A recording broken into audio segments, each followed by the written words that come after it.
Baik, Assalamualaikum warahmatullahi wabarakatuh. Selamat pagi untuk rekan-rekan semuanya. Hari ini saya akan menjelaskan terkait dengan Cost Utility Analysis atau CUA dalam farmakoekonomi. Apa sih perbedaan dari CUA dan CEA? Kalau rekan-rekan sudah mendapatkan ya sebelumnya, terkait dengan cost effective analysis atau CEA, saya di sini akan menjelaskan secara ringkas perbedaan terkait dengan CUA dan CEA.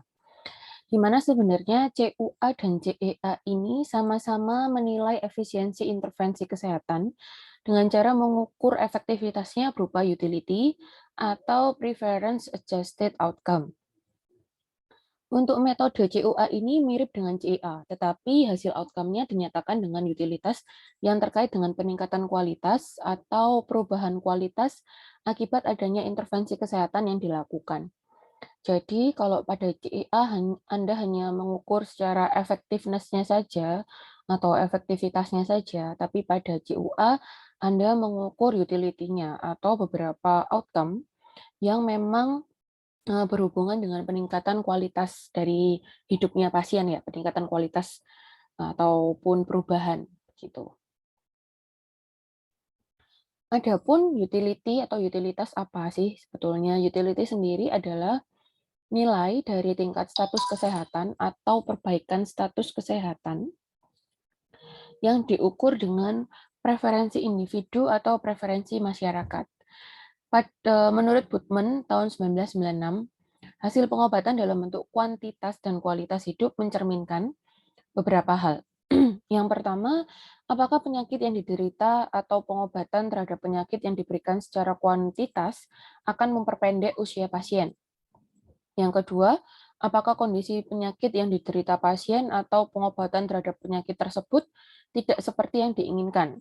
Kalau misalnya jawabannya iya, gitu ya, tidak seperti yang diinginkan, nah itu akan ditanya lagi sebesar apa sih perubahannya, sebesar apa atau bagaimana kondisi pasiennya. Kemudian apakah dampaknya terhadap usia, berapa banyak berkurangnya usia, dan kepuasan hidupnya bagaimana.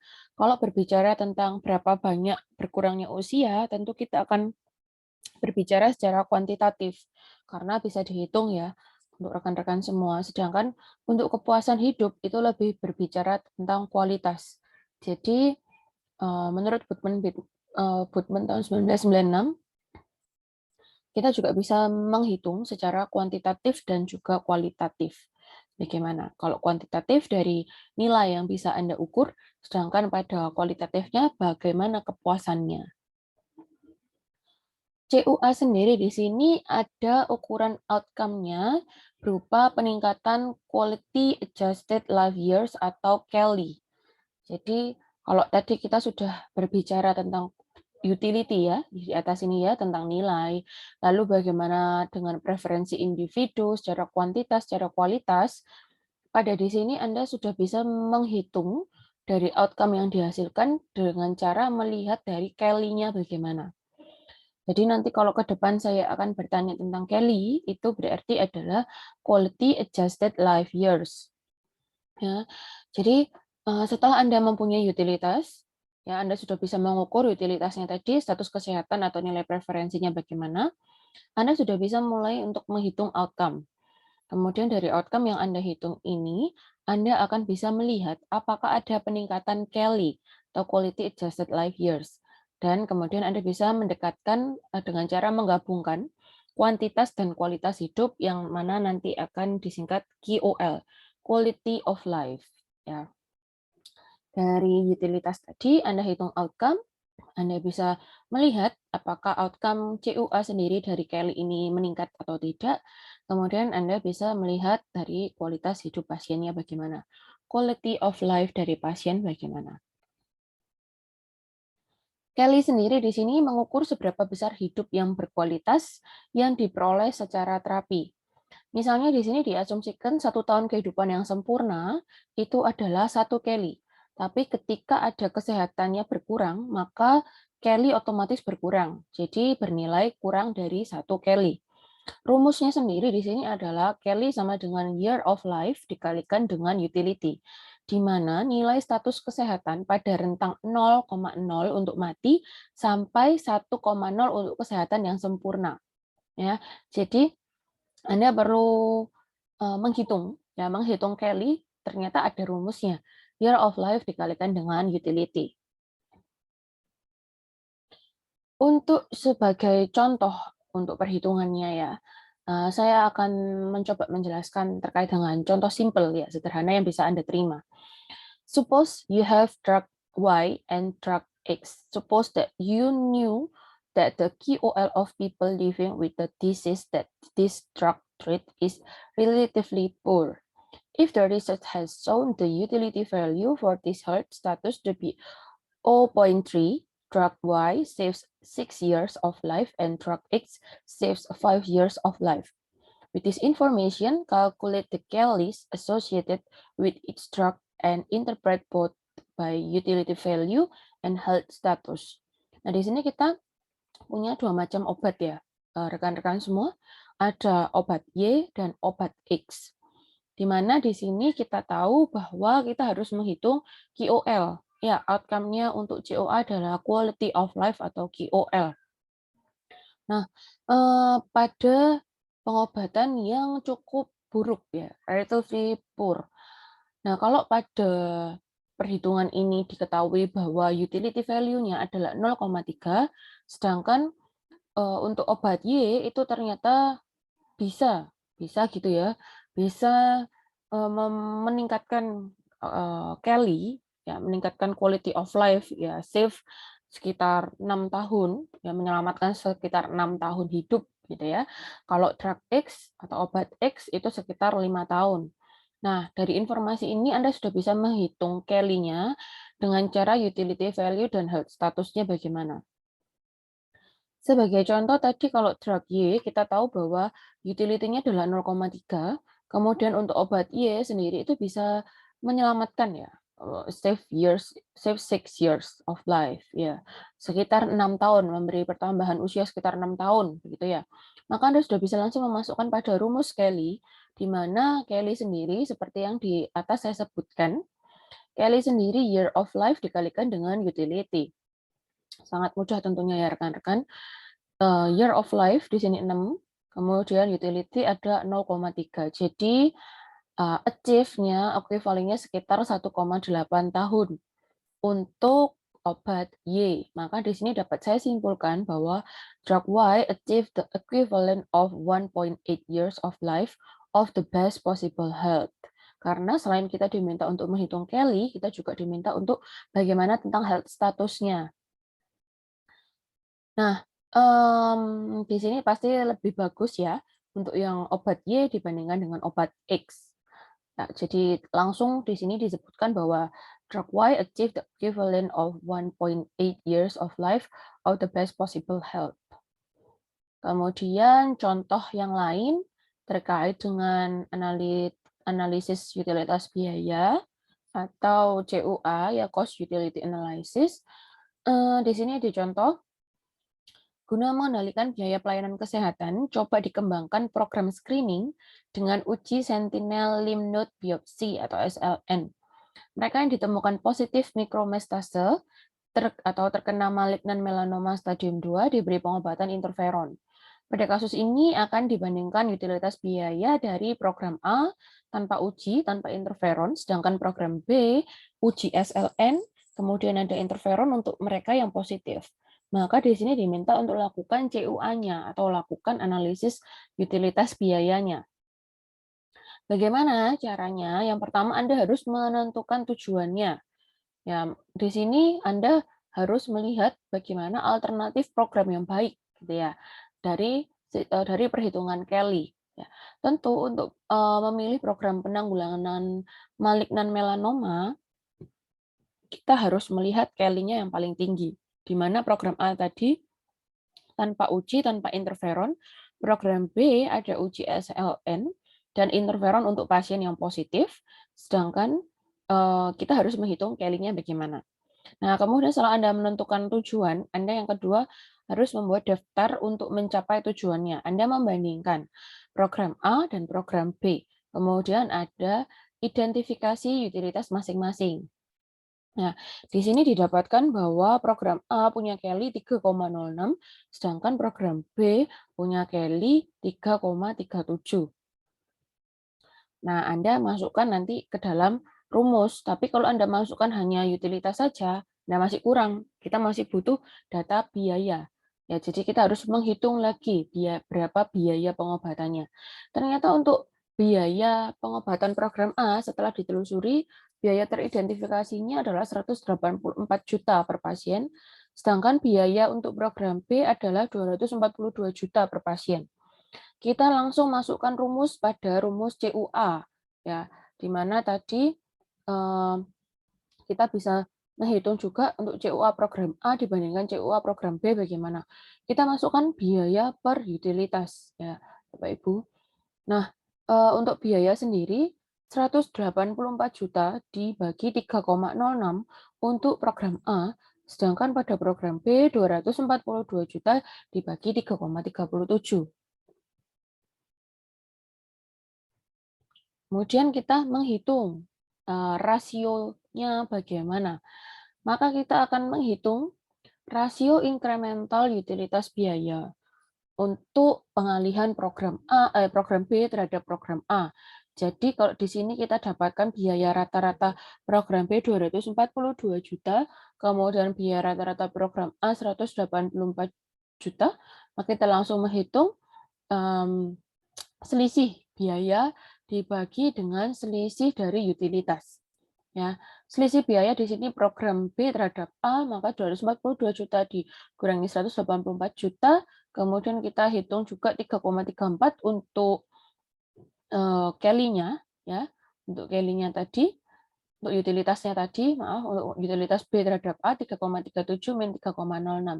Maka akan kita dapatkan angka 187 juta per Kelly. Maka bisa kita interpretasikan hasilnya bahwa program B memerlukan tambahan biaya 187 juta sekian per Kelly. Namun masyarakat mendapat tambahan usia 0,31 atau 3,72 bulan. Ini dalam tahun ya Bapak Ibu. Mohon maaf. Nah, 0,31 dapat dari mana, Bu? Dapat dari selisih dari utilitas B dikurangi utilitas A. Itu ya Bapak Ibu. Nah, kemudian bagaimana dengan metode penilaian dari cost utility analysis? Ternyata ada teknik untuk menilai langsung preferensi kondisi kesehatan atau utility ya. Caranya ada banyak sekali untuk menghitung utility. Ada rating scale, ada magnitude estimation, ada standard gamble, ada time trade-off, person trade-off, dan multi-attribute.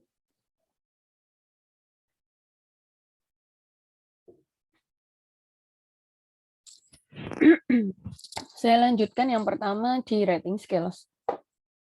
Untuk rating scales sendiri di sini membutuhkan responden untuk menetapkan nilai numerik untuk objek, kategori skalanya 10 poin. Keunggulannya rating scales di sini efisien, mudah digunakan, dapat diterapkan dalam jumlah besar. Di mana di sini 0 untuk mati atau meninggal, 10 untuk fungsi optimal tanpa gejala. Endpoint dari skala ini biasanya bisa didefinisikan dengan baik. Nah, kemudian ini ada juga rating scales ya Bapak Ibu, untuk 0 itu yang no pain, sampai yang 10 as bad as it could be atau nothing else matters. Jadi kalau sudah berbicara tentang rating scales, Anda perlu menanyakan kepada pasien ya. Nanti pasien akan bisa mengisi sesuai dengan bagaimana yang diderita oleh pasien itu. Di sini ada skala dari 0 sampai dengan 10.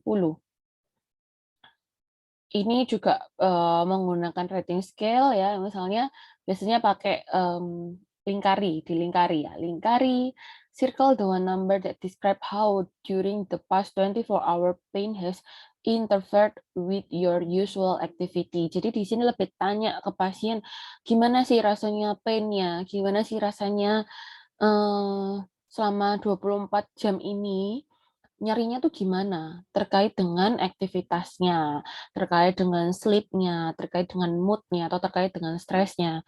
Nanti pasien akan memberi lingkaran, ya, yang mana itu sesuai dengan apa yang mereka rasakan. Ya, magnitude estimation. Saya berpindah dari rating skills ke magnitude estimation. Di mana magnitude estimation ini metode psikometri umum yang diyakini oleh psikopisis untuk menghasilkan skor skala rasio. Ada kasus, kemudian ada standar, dan akan diberikan nomor tertentu. Dari standar ini juga akan menimbulkan gitu ya, atau bisa juga menimbulkan kasus yang baru gitu. Nah, contohnya gimana, Bu? Contohnya seperti ini. Misal kita punya standar 10 ya. Untuk kasus itu yang setengah kurang dari standar, maka kita akan tulis setengah kali 10 sama dengan 5. Untuk kasus yang lain, 2 lebih besar dari standar, maka 2 kali 10 sama dengan 20. Nah, Bapak Ibu, kita punya kasus dan kita punya juga standar. Penilaian seluruh subjek distandarkan untuk metrik umum dikumpulkan dengan menggunakan mean geometrik. Kemudian dari magnitude estimation tadi, saya akan berpindah ke standard Campbell. Untuk standard Campbell di sini, ya perbedaannya apa sih Bu dibandingkan dengan rating skills dan magnitude estimation gitu. Kalau rating skills dan magnitude estimation ini umum digunakan psychometricians menekankan kesehatan pada waktu tertentu, tidak meminta subjek untuk melakukan trading atau mempertimbangkan aspek ketidakpastian. Sedangkan pada standar Campbell ini Anda punya dua pilihan, ada pilihan A dan ada pilihan B. Sebagai contoh seperti ini Bapak Ibu, hidup dalam yang pilihan A itu Anda punya probability atau pilihan hidup dalam keadaan kesehatan sekarang yang telah pasti. Keadaan kesehatan kronis itu bisa kesehatan yang sempurna atau kematian. Sedangkan untuk pilihan B-nya gamble pada pengobatan yang baru. Tentu saja hasilnya tidak akan pasti. Ya, kalau udah bicara tentang hasilnya tidak pasti, jadi ya gamble begitu ya tentang pengobatan yang baru ini. Di mana di sini kesehatan yang sempurna probabilitasnya P, sedangkan untuk kematian langsung probabilitasnya 1 minus P. Nah, kalau tadi tentang standar Campbell yang mungkin cukup sulit untuk sebagian besar subjek dan juga butuh penggunaan alat bantu visual atau alat peraga untuk wawancara, ada juga alternatif yang lain yang bisa Bapak Ibu gunakan, yaitu time trade-off, di mana di sini adalah alternatif yang juga konsisten dalam waktu. Ada juga person trade-off. Ini memungkinkan perbandingan dari jumlah orang yang membantu pada kondisi berbeda-beda. Contohnya seperti ini. Responden diminta untuk mengevaluasi ekivalensi antara jumlah orang yang dibantu oleh program yang berbeda. Kemudian ditanyakan, berapa banyak orang di status B harus dibantu untuk memberikan manfaat yang ekivalen untuk membantu satu orang dengan kondisi A. Person trade-off ini untuk memasukkan informasi nilai sosial yang mirip dan bisa menghasilkan dasar keputusan alokasi sumber daya. Kalau person trade-off ini otomatis Anda sudah punya data ya bagaimana atau berapa banyak orang yang ada di status B, kemudian akan di trade off-kan dengan untuk ekivalennya itu berapa pada kondisi yang A begitu. Jadi ada dua kondisi yang berbeda.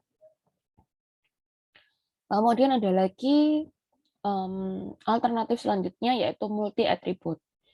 Di mana multi atribut ini beberapa peneliti farmakoekonomi yang melakukan CUA tidak akan mengukur utilitas kondisi kesehatan secara langsung menggunakan salah satu sistem klasifikasi kesehatan multi atribut yang ada di mana fungsi utilitas telah diperoleh secara empiris.